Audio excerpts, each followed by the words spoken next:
Voyage to go, history. Life is a journey, being part of it is everything. Hello, my name is Jessica. Welcome to episode 48 of my historical travel podcast Voyage to go, history, where I take you on real journeys from the past that have changed the way we understand the world. In the true story I'm currently telling, we travel with 17-year-old German Georg Forster, who joined his father on an expedition of Captain James Cook aboard the HMS Resolution in the 18th century. This episode finds us anchored off Raiatea, one of the Society Islands, where Georg and the crew encounter a mysterious elite group of traveling nobles. Forster's text was written in 18th century German. I've translated it into modern English to make it easier to follow. His worldview is shaped by the Enlightenment, and from time to time I'll offer additional background and commentary to put things in perspective.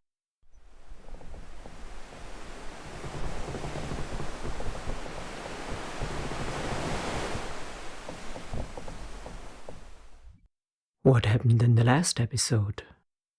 In the last episode, Georg Forster offered a detailed look into the complex religious beliefs of the Tahitian islanders. Georg and Captain Cook both uncovered disturbing yet culturally significant practices such as human sacrifice, rituals said to be commanded by the high priest and directed at so-called wicked individuals.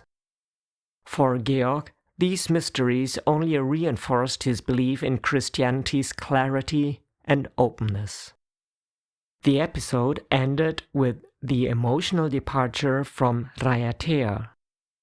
Mahaine, a young islander close to the crew, broke down in tears, symbolizing the deep mutual bond that had formed. The crew then sailed westward, passing uninhabited islands like Mopiha and Palmerston before reaching a remote and rugged island, modern-day Niue. There, a tense encounter unfolded. Painted warriors attacked the landing party with stones and spears. Though the Europeans returned fire, they eventually withdrew, recognizing the islanders' fierce isolation and the island's natural inaccessibility. They named it the Wild Islet, and soon after, the Resolution continued westward.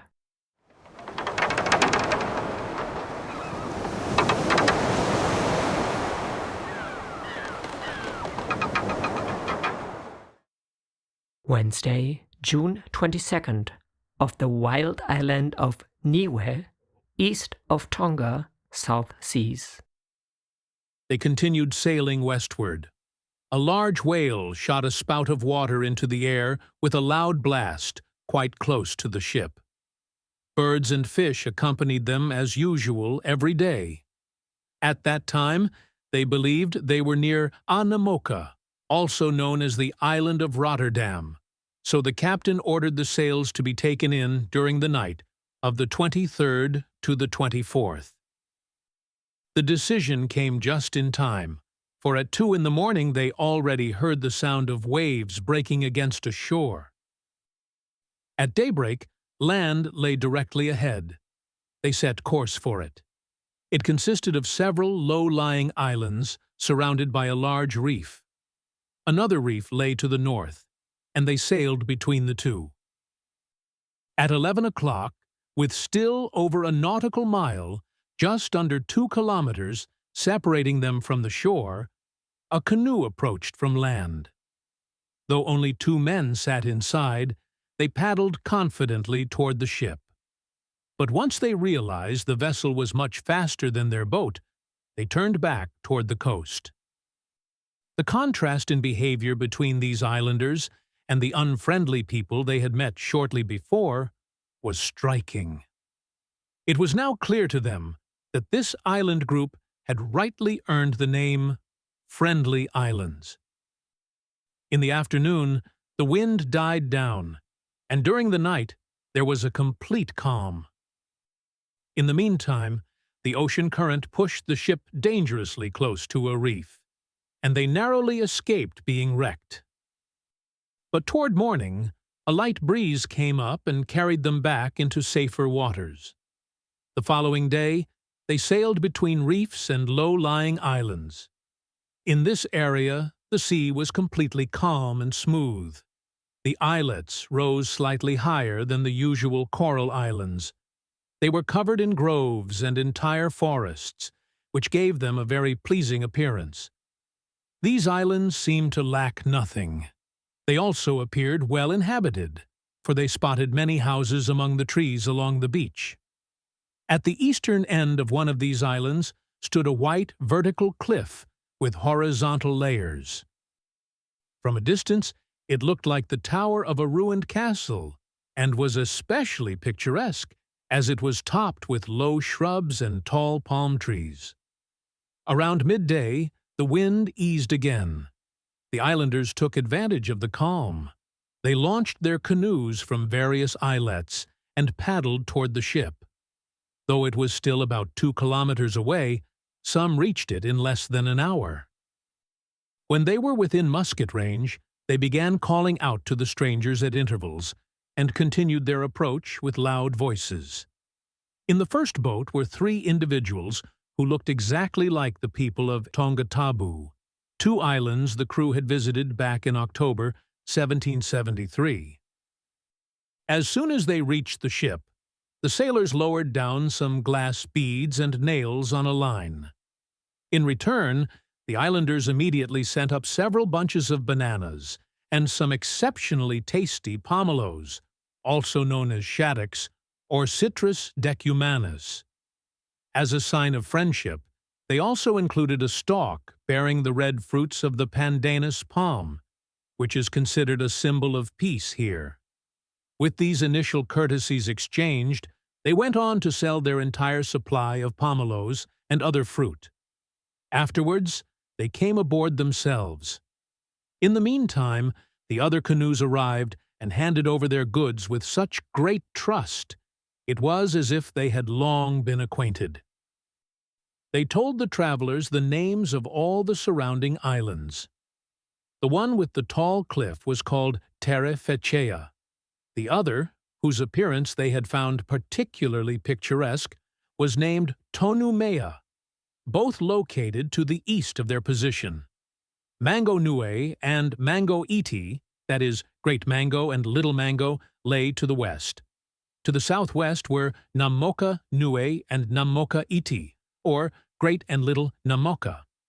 The first of these had also been named Rotterdam by Tasman, alongside its original name, Anamoka. Georg Forster's account of the island names during the voyage with Captain Cook in 1774 clearly refers to islands of the Hapai archipelago in what is now the Kingdom of Tonga. The travelers were situated south of Nomuka, an island first discovered by Abel Tasman in 1643 and recorded on European maps under the name Rotterdam. In Forster's report, it appears both under its local name Anamoka and as Nomuka Nue, meaning Great Nomuka. The nearby smaller island Nomuka Iki corresponds to the Nomuka Iti, Little Nomuka, mentioned in Forster's text. The island of Tonumea, which the Europeans found especially picturesque, lies east of Nomuka and still bears that name today. Also to the east of the island of Owa, described by Forster as Terra Fechea, notable for a tall cliff, a topographical feature that matches the actual appearance of the island. To the west of Nomuka lie the islands Mango Nui, Great Mango, and Mango Iti, Little Mango, which undoubtedly refer to the island of Mango and a smaller adjacent islet or an offshore reef. Forster's records thus provide impressive evidence of the Tongan islanders' precise knowledge of their local geography and of the close collaboration between Europeans and the indigenous population in mapping and naming the Polynesian world. As soon as the afternoon wind picked up again, they set sail for Nomuka, the largest of these islands. The closer they came to the coast, the more canoes came out to welcome them. Boats arrived from the surrounding islands, loaded with fruit, fish, and piglets. The islanders traded everything for nails and scraps of old cloth. Between these islands, the depth of the sea could be measured everywhere. At first, the lead line indicated 82 to 91 meters. Later, as they approached, it showed 16, 22, 25, and 37 meters. At 4 in the afternoon, they reached the southern tip of Nomuka and came to the western side of the island, where Tasman had once anchored. There, they lay at anchor about 1.8 kilometers from the shore. In this section, the coastline rose about 4.5 to 6 meters straight out of the water and gave way above to a very flat plain, only slightly elevated in the center. This steep shoreline closely resembled the cliffs of Savage Island, from which they had come. But here, the forest was denser, filled with countless coconut palms whose tall crowns rose high above the other trees. As they dropped anchor, one of the islanders grabbed the lead line and tore it off, taking with it a piece of the attached rope. They asked him to return it, but he ignored the captain's friendly appeals. A warning shot was fired through his canoe, but it didn't seem to impress him. He calmly paddled to the other side of the ship. They repeated their request, but again it had no effect. At last, they backed up their demand with a charge of shot. Suddenly cooperative, he paddled to the bow and reattached the rope and the lead. But his more sensible countrymen were not satisfied with this. As punishment, they threw him out of his canoe, forcing him to swim back to shore. For his theft, he was excluded from the trade, which the others continued as usual. The food they received included coconuts, excellent yams, breadfruit, bananas, pomelos, and other fruits. The islanders also brought live purple swamp hens, Rallus porphyrio, as well as ready-made dishes for sale, such as a sea bream, sparus, wrapped in leaves and cooked underground, and a fibrous type of root prepared in the same way, whose nutritious, spongy flesh tasted so sweet it seemed to have been soaked in sugar. All of this was paid for with nails of various sizes and pieces of cloth. The islanders' canoes, appearance, clothing, customs, and language were all just like those of the people of Tongatabu. It was possible that they already knew of them, since Tongatabu lay so close that they might have heard about their visit there in October of the previous year.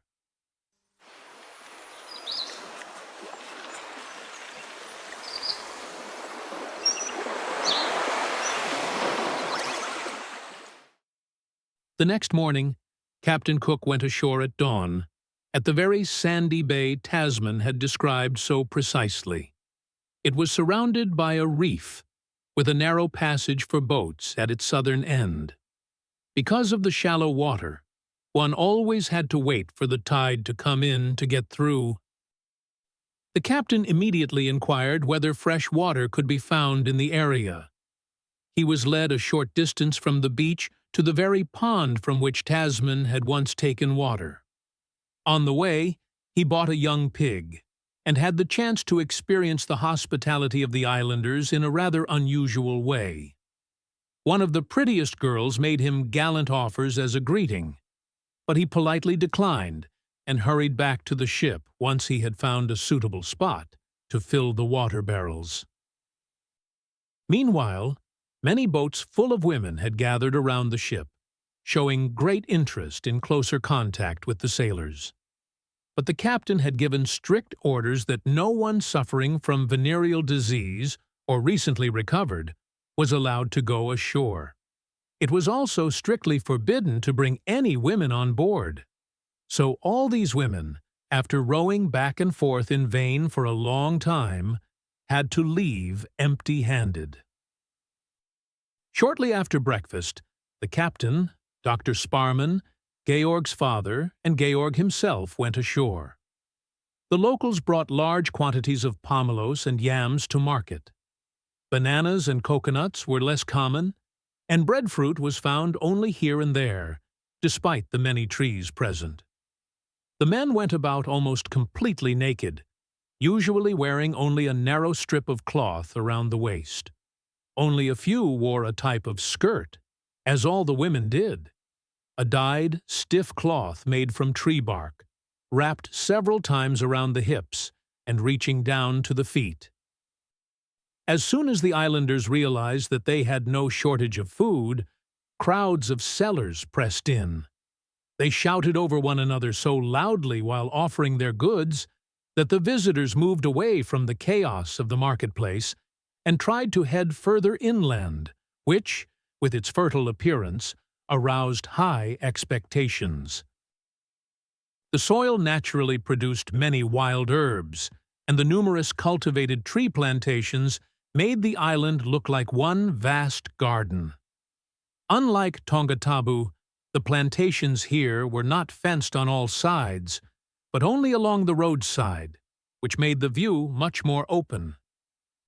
The island's interior was adorned with various hills planted with hedges and bushes. Otherwise, the terrain was flat throughout. The path led across meadows and was at times lined with tall, widely spaced trees, and at other times arched over by blooming, shady, and fragrant shrubs. To the right and left, tree gardens alternated with clearings. The houses measured no more than 9 meters in length, about 2 to 2.5 meters in width, and stood around 2.7 meters high. They were built in a curious way. The walls, woven from reeds, did not stand upright, but slanted inward toward the ground, and were rarely taller than 1 to 1.2 meters. The thatched roof extended beyond the slanted side walls and came together at the top at an angle. This gave the cross-section of the house the shape of a pentagon. On one of the long sides, about 45 centimeters above the ground, there was an opening roughly 60 centimeters wide. This single opening served as both door and window. These buildings appeared to be used solely for storage, as each one contained large quantities of yams scattered across the floor. Evidently, the islanders' main daily food. As inconvenient as this uneven storage surface may have seemed, it did not bother them in the least. They slept directly on the yams, with only a few mats spread over them. Habit makes anything possible. They also used the small, narrow wooden headrests known in Tahiti, which served as a substitute for pillows. In addition to the living huts, there were other freestanding roofs supported only by posts, structures they had also seen on Tongatabu. People apparently spent their days beneath them. As in the enclosed huts, the ground was always covered with mats.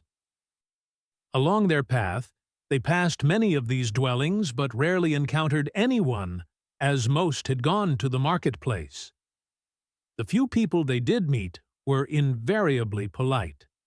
They bowed their heads and said, "Lele wa," or something similar to express their friendly intentions, meaning good friend. Depending on the situation, they even offered concrete help. They acted as guides across the island, climbed the tallest trees to pick blossoms for them, and retrieved birds from the water that they had shot. They frequently pointed out the most beautiful plants and told them their names. If someone showed them a herb they wanted more of, they spared no effort to fetch it even from distant areas. They generously offered refreshments, coconuts and pomelos, and often volunteered to carry whatever the visitors had gathered, no matter how heavy or bulky it was. In return, they considered themselves well rewarded with just a nail, a glass bead, or a scrap of cloth. In short, at every opportunity, they showed remarkable helpfulness. On this first walk, they also came to a large saltwater lake. It lay near the northern end of the island, only a few steps from the sea. The lake measured about 1.6 kilometers across and was roughly 4.8 kilometers long. Its shores were pleasing to the eye throughout. Especially picturesque were the 3 forested islets that lay at its center. They viewed this beautiful landscape from a hill and took great pleasure in the scene, parts of which were reflected in the still surface of the water. None of the islands they had visited so far offered so many charming views and such a variety of lovely and fragrant flowers in such a small space. The lake was full of wild ducks. Along the wooded shore were doves, parrots, purple swamp hens, and small birds. The islanders brought many of these animals to sell. Around noon, they returned to the marketplace. In the meantime, Captain Cook had purchased a large supply of fruit and yams, some chickens, and a few piglets. On board the ship, the crew had also done well in trade. The entire quarterdeck was filled with pomelos, which they found delicious. They had gathered so many yams that they could replace the ship's regular hardtack for weeks. Several islanders also brought them whole boatloads of weapons and household items, arriving in double canoes from neighboring islands. During lunch, they noticed that one of their crew had been left behind on shore and was now surrounded by a crowd of islanders. He appeared to be in distress and signaled to be picked up by boat. At first, no one paid much attention, until after the meal, some sailors went ashore to continue trading. As they passed the spot where the man had been, they recognized him. It was their surgeon, Mr. Patton, and brought him back aboard at once. During the time he had been left entirely alone on land, he had discovered, at personal risk, that even among this otherwise kind and helpful people, there were individuals just as troublesome and disorderly as in so-called civilized nations. For a few glass beads, one of the islanders had guided him across the island. He had been delighted to shoot 11 ducks along the way, which his guide carried faithfully. When he returned to the marketplace, he found that the crew had already gone back to the ship for the midday meal, which unsettled him. The islanders seemed to notice his unease and quickly began to crowd around him, as if they intended to take advantage of his situation. So he climbed onto the rocky bluff directly across from the ship, where the crew eventually spotted him from aboard. Meanwhile, his guide had tried to sneak off with some of the ducks, but when Mr. Patton turned around, he picked them up again. Now the crowd pressed in closer and closer, and some even threatened him with their spears. But the sight of his firearm kept them at a cautious distance. To get by trickery what they hadn't dared to take by force, they sent forward some women, who attempted to distract and lure him with seductive gestures. But his situation was far too dangerous for such a tactic to have the slightest effect. Meanwhile, Mr. Patton saw a boat returning from the ship.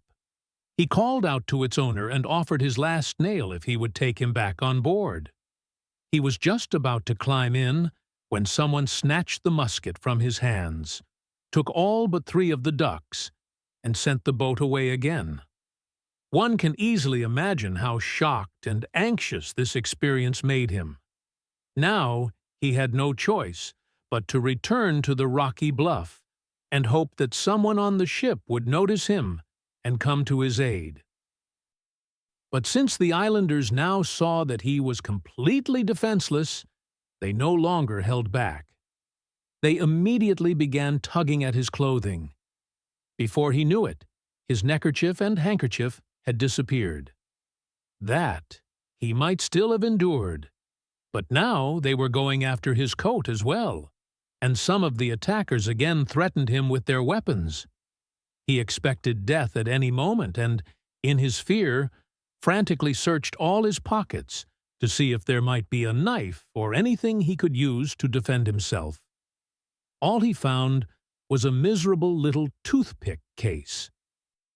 He opened it and held it out toward the entire group like a tiny pistol, causing them to recoil a few steps in fear of the unknown object. One can imagine how, with every movement from the attackers, he immediately raised this terrible weapon again in a threatening manner. But with no rescue in sight, and overwhelmed by heat, exhaustion, and fear, he began to lose hope that his trusty toothpick case could help him any further. When suddenly, a well-formed young woman stepped in to defend him. With her hair loose, she stepped out from the crowd toward him. Innocence, kindness, and tender compassion were so clearly written on her face that he placed all his hope for help in her. She handed him a piece of pomelo, and when he accepted it with gratitude and hunger, she gave him more and more until he had eaten the entire fruit. Finally, the boats pushed off from the ship, and as soon as the islanders noticed, they scattered in all directions. Only his generous protector and an old man, her father, remained calmly by his side, unafraid and fully aware of their honest behavior. She asked for his name, and when he introduced himself in the Tahitian dialect as Patini, she promised to carry that name from then on, though she changed it to Patsini. At parting, he gave her and her father a few small gifts, borrowed from the sailors, and the two contented people returned home. Upon returning, Mr. Patten immediately reported to Captain Cook what had happened to him in the absence of any assistance. But the captain merely responded that it served him right to have lost his musket. He shouldn't have trusted the islanders and should have been more cautious.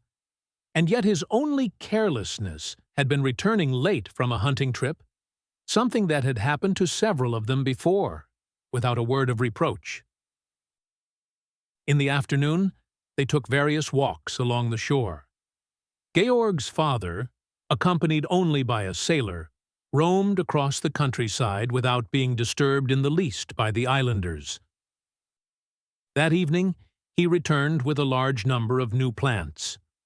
There were no other complaints about the islanders, except that they had committed a few small thefts, in which they were just as skilled as their brothers on Tonga and the Society Islands.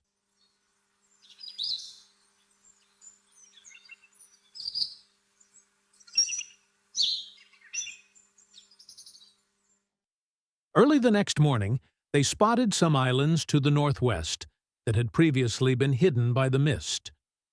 The two westernmost appeared mountainous and steep, while the third seemed to be the largest in size. A thick plume of steam was rising from that last island. The night before, they had seen a fire in the same area. The islanders reported that the fire could always be seen. They thus suspected it must be a volcano. They called this island Tofua, and the one beside it, with the pointed mountain, was named Igao. To the north of these two, they could make out 13 flat islets, whose names the islanders recited one by one.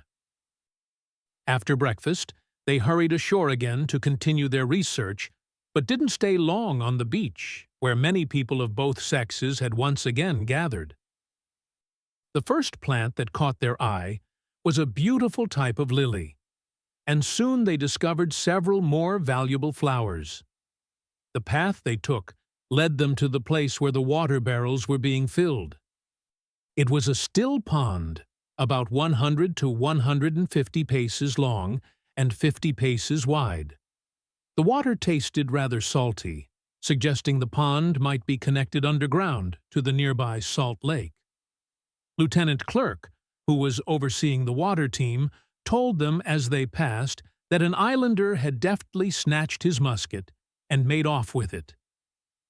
From there, they continued botanizing in the shady mangrove forest that lined the shores of the salt lake. These trees took up a great deal of land and grew ever more densely.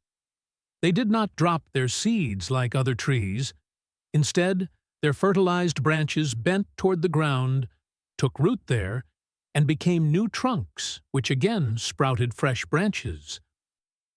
While they were searching for herbs, they suddenly heard something that sounded like 3 cannon shots.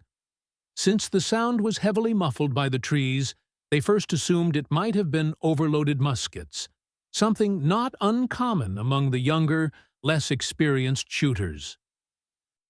On the way back from the salt lake, they passed through a tree garden, where they were warmly greeted by some islanders and invited to stay. But they didn't want to be delayed and hurried back to the duck-hunting spot near the water barrels. There they met the pilot, Mr. Gilbert, who brought news that the 3 cannon shots and the musket volley had been signal shots to call them back, due to a dispute with the islanders. The captain was already standing nearby with a detachment of Marines, and 2 of the locals, seated off to the side, timidly kept calling out "Woa," meaning friend. At first, they assumed that the theft of Lieutenant Clerk's musket had triggered the conflict, and were surprised that such strong measures had been taken. But in fact, the cause was something even more minor. The cooper, while repairing the water barrels, hadn't kept a close eye on his hatchet. An islander had seized the opportunity and made off with it. On an 18th century sailing ship, the cooper held an essential and often underestimated role. His responsibility was to build, repair, and maintain wooden barrels, casks, and tubs. These containers were crucial because almost everything on board was stored inside them. Water, salted meat, flour, gunpowder, spirits, and medical supplies all depended on well-made barrels to stay safe and usable during long voyages. A cooper needed strength, patience, and skill. He worked with oak and iron hoops, shaping wooden staves by hand without modern tools. Every barrel had to be watertight, even though it contained no glue or sealant. The cooper relied solely on precise craftsmanship and pressure between the wooden pieces. Life at sea made his work even harder. Wood reacted to temperature, humidity, and salt air. A barrel that was perfect when leaving port could loosen or leak weeks later, especially in the heat of the tropics or the freezing cold of polar regions. When a cask of drinking water, gunpowder, or rum began to leak, the cooper had to fix it immediately. In extreme cases, the survival of the crew depended on him. The cooper was not just a craftsman. He was a guardian of vital resources. Without reliable barrels, a ship could not store enough food, water, or ammunition for long voyages. For that reason, on expeditions like Captain Cook's, the cooper was considered just as important as the carpenter, the sailmaker, and even the ship's officers. To recover this valuable tool, despite the fact that there were still 12 hatchets in reserve on the ship, the captain immediately ordered several large double canoes to be seized, even though these boats didn't belong to the people of this island. They had only come from neighboring islands for trade, and had nothing to do with the incident. Although this action seemed strange to the islanders, it did have the desired effect. Mr. Clerk's musket was promptly returned. To retrieve the cooper's hatchet as well, another boat was seized. Its owner, who happened to be sitting in it and had no idea he had done anything wrong, tried to defend his property. He grabbed a spear and aimed it at the captain. The captain raised his musket, ordered the islander to drop the spear, and when the man hesitated, he shot him, without further warning, with a load of shot through the hand and thick part of the leg. Due to the short distance, the man collapsed in pain. And still, that wasn't the end of it. The captain also ordered 3 cannon shots to be fired one after the other from the ship, aimed at the island's highest elevation. They expected the islanders to retreat immediately, but firm in their belief that they were innocent, several remained standing along the shore. Some boats still circled the ship. One islander, in particular, stood out for his composure. He owned a small canoe and would paddle out to the other boats coming from land in order to select the best goods, trading glass beads and nails he had received from the Europeans. He would then resell these selected items aboard the Resolution at a much higher price. Because he rarely allowed any boat to approach the ship before inspecting it, the sailors jokingly called him the customs inspector. This man happened to be right beside the ship, scooping water from his canoe, when the cannon blasts thundered just 2 meters above his head. One would have expected the sudden roar to startle or stun him. But nothing of the sort happened. He didn't even look up, calmly kept scooping water, and resumed his trading as if nothing had happened. Georg had only just rejoined the captain and his men when the object that had triggered the entire conflict, the cooper's hatchet, was finally returned. A middle-aged woman, who seemed to command some respect, had sent out a few of her people, and they not only brought back the hatchet, but also a cartridge pouch and Mr. Patton's birding musket, which had apparently been hidden in the water. Shortly after, 2 islanders carried their wounded companion to them on a board.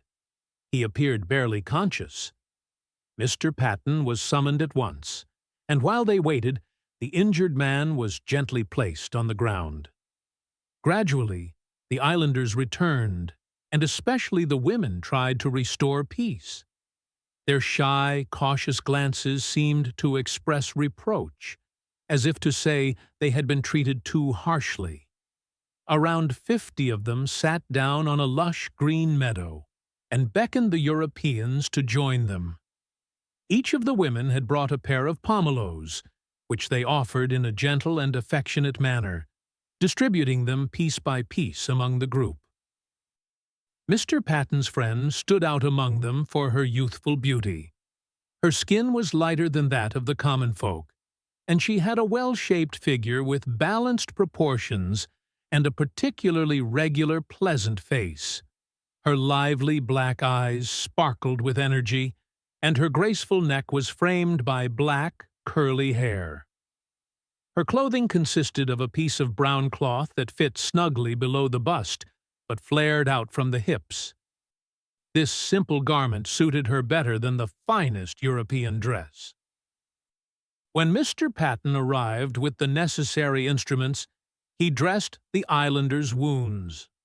Once the bandage was complete, the locals placed banana leaves over it and took over his care.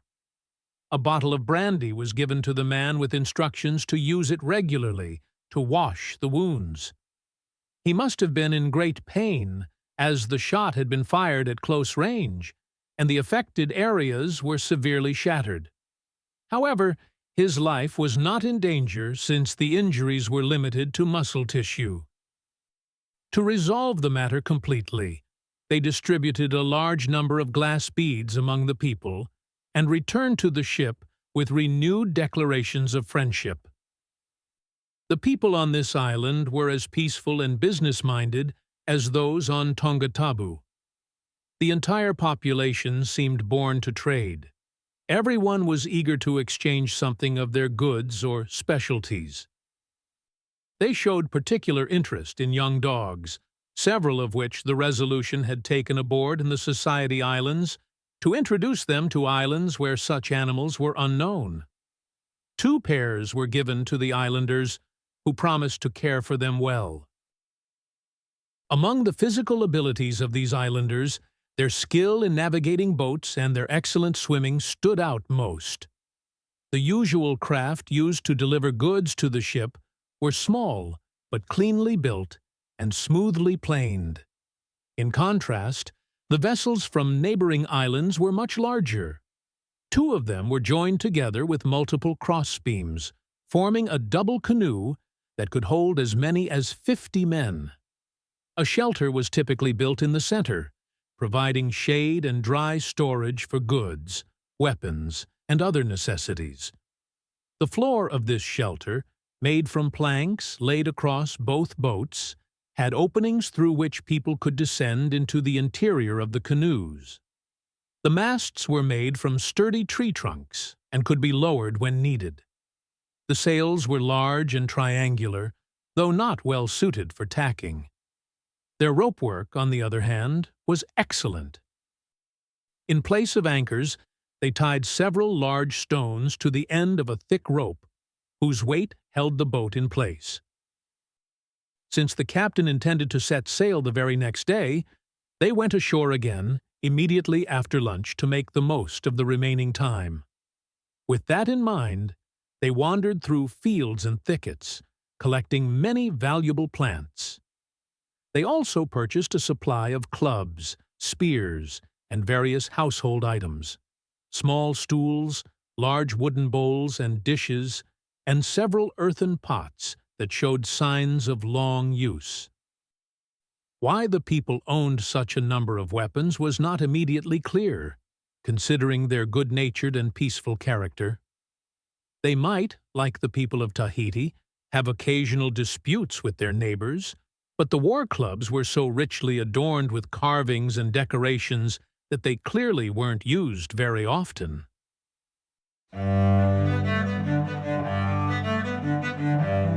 That brings us to the end of episode 48 of Georg Forster's journey around the world aboard the HMS Resolution under the command of Captain James Cook. A map with the key locations from this episode is linked in the show notes. If you'd like to see how these places look today, visit my YouTube channel, Voyage to Go, where I trace Forster's path and explore the echoes of history in the present day. Make sure to subscribe so you won't miss the next part of our expedition. If you enjoy the podcast and want to support my work, you'll find a PayPal link in the show notes. The journey continues, and I'd love to have you along for the next chapter. Because life is a journey, being part of it is everything.